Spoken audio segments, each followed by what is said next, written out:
হজরত ঈসা আলাইহিসসালামের সময়কালে বনি ইসরায়েল জাতির মধ্যে অনেক জ্ঞানী গুণী লোক ছিল। কেউ কেউ চিকিৎসাবিদ্যায় খুব পণ্ডিত ছিল, আবার কেউ কেউ জাদু এবং কারিগরি বিদ্যায় নিজেদের সেরা মনে করত। যখন ঈসা আলাইহিসসালাম তাদের কাছে গিয়ে আল্লাহর একত্ববাদের দাওয়াত দিতেন এবং বলতেন যে তিনি আল্লাহর প্রেরিত নবী, তখন সেই অহংকারী পণ্ডিতরা তার কাছে নিদর্শন বা মুজিজা দেখতে চাইত। তারা ভাবত তারা যা পারে না তা যদি তিনি করে দেখাতে পারেন তবেই তারা তাকে মানবে। এই পরিস্থিতিতেই হজরত ঈসা আলাইহিসসালাম আল্লাহর দেওয়া বিশেষ ক্ষমতা ব্যবহার করে এক অবিশ্বাস্য কাজ করলেন। একদিন তিনি কিছু মানুষের সামনে দাঁড়ালেন। তিনি প্রথমে 2 হাত ভরে নরম এঁটেল কাদা সংগ্রহ করলেন। তারপর অত্যন্ত মনোযোগ আর দক্ষতা দিয়ে সেই কাদা মাখাতে শুরু করলেন। ঠিক যেমন ছোট শিশুরা খেলার সময় মাটি দিয়ে পুতুল বা খেলনা তৈরি করে, তেমনি তিনি একটু একটু করে মাটি দিয়ে একটি পাখির নিখুঁত আকৃতি তৈরি করলেন। তিনি পাখির মাথা, গোল শরীর, লম্বা লেজ এবং 2টি ডানা সবকিছুই এমনভাবে বানালেন যেন সেটি কেবল রং করা হলেই সত্যিকারের পাখির মতো দেখাবে। উপস্থিত লোকেরা এই দৃশ্য দেখল। তারা মনে মনে হাসল।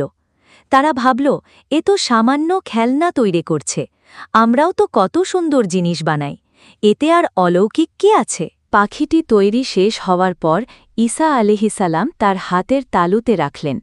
এরপর তিনি আকাশের দিকে তাকালেন এবং বিনয়ের সাথে তার সৃষ্টিকর্তা আল্লাহর কাছে দোয়া করলেন। তিনি জানতেন তার নিজের কোনো শক্তি নেই, কিন্তু আল্লাহ তাকে এই অলৌকিক কাজ করার অনুমতি দিয়েছেন।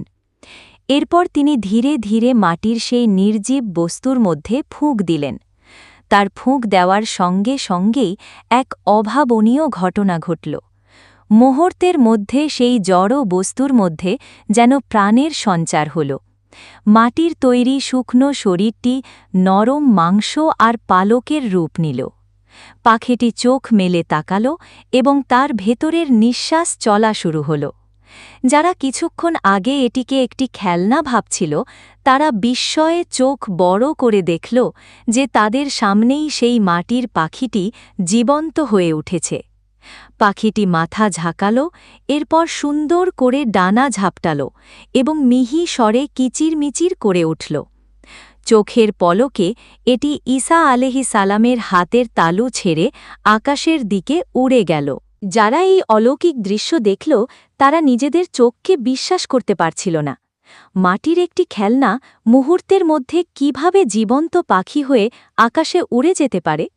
এটা কোনো জাদু নয়, কোনো কৌশল নয়, এটা ছিল সরাসরি আল্লাহর কুদরতের প্রকাশ।